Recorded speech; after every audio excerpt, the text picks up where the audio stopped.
भारत के गणतंत्र दिवस के मौके पर राजपथ पर सैन्य टुकड़ियां, अत्याधुनिक हथियार और लड़ाकू विमानों के करतब से भारत की शौर्य ताकत के साथ साथ इस बार दिल्ली में हिंसा और उत्पात के साथ अराजकता की तस्वीर भी देखने को मिली।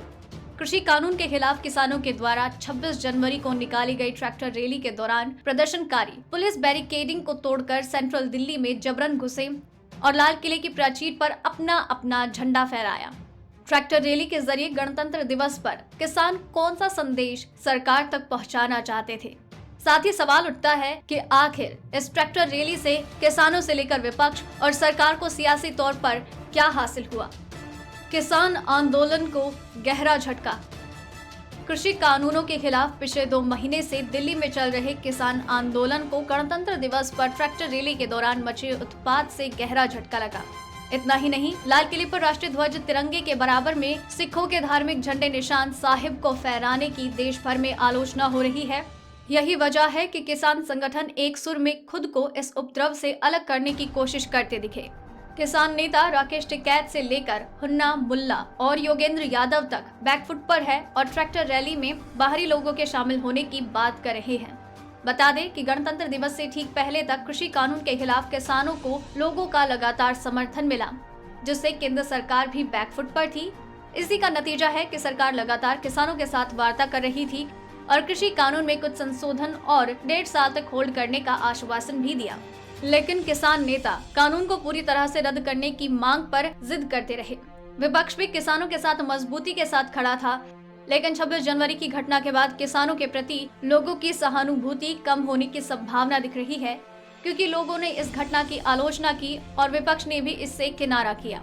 इससे साफ जाहिर होता है कि किसान आंदोलन को सियासी तौर पर झटका लगा है। यही वजह है कि किसान अब नए सिरे से मंथन कर आंदोलन को जारी रखने की बात कर रहे हैं। सरकार बीजेपी अब फ्रंट फुट पर। गणतंत्र दिवस के मौके पर किसान प्रदर्शनकारियों ने नियमों को धत्ता बताते हुए तय रूट से अलग ट्रैक्टर रैली निकाली और पुलिस बैरिकेड तोड़ते हुए सेंट्रल दिल्ली में प्रवेश किया। इस घटना के बाद सरकार और बीजेपी नेताओं को फ्रंट फुट पर खेलने का मौका मिल गया। सरकार अभी तक दबी जुबान में कह रही थी कि इन प्रदर्शनकारियों का किसानों से कोई लेना देना नहीं है। इसके पीछे इनका राजनीतिक मकसद छिपा हुआ है। देश के विकास में बाधा बन रहे और प्रदर्शन की आड़ में अराजकता फैलाना चाहते हैं। 26 जनवरी की घटना के बाद से बीजेपी नेताओं ने खुलकर किसान आंदोलन की आलोचना शुरू कर दी है।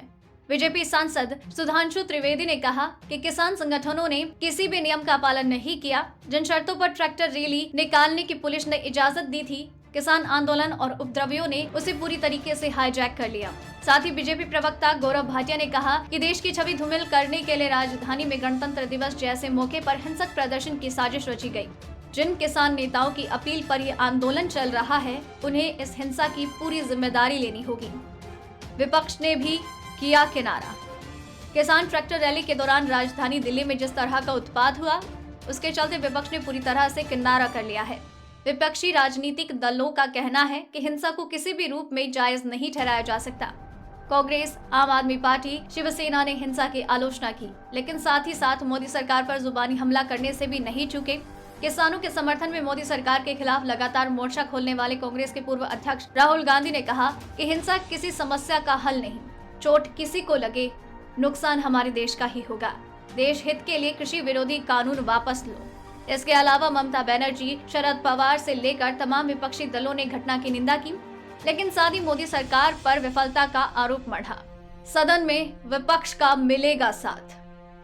किसान आंदोलन के बीच संसद का बजट सत्र शुरू होने जा रहा है।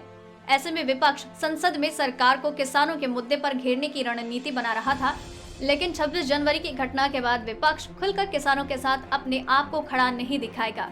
किसान संगठन जिस तरह से संसद सत्र के दौरान अपने आंदोलन को धार देना चाहते थे, जिसके लिए उन्होंने तैयारी भी कर ली थी, अब किसान संगठनों को नए तरीके से अपनी रणनीति बनानी होगी, जिससे उन्हें विपक्ष का समर्थन भी जुटाना है।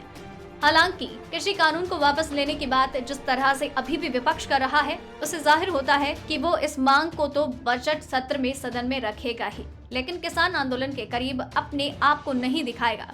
वहीं सरकार को संसद में अब किसानों के मुद्दे पर अपनी बात मजबूती से रखने का मौका जरूर मिलेगा और किसान आंदोलन को गैर जरूरी बताने का मौका भी मिल गया। अब ऐसे में हर तरीके से नुकसान किसान आंदोलन को होता नजर आ रहा है। अगर आपको ये रिपोर्ट पसंद आई तो इसे लाइक और शेयर करें, साथ ही अपने व्यूज हमें कमेंट करके जरूर बताएं। सब्सक्राइब करें हमारा चैनल ऐसी ही लेटेस्ट और इंटरेस्टिंग न्यूज के लिए।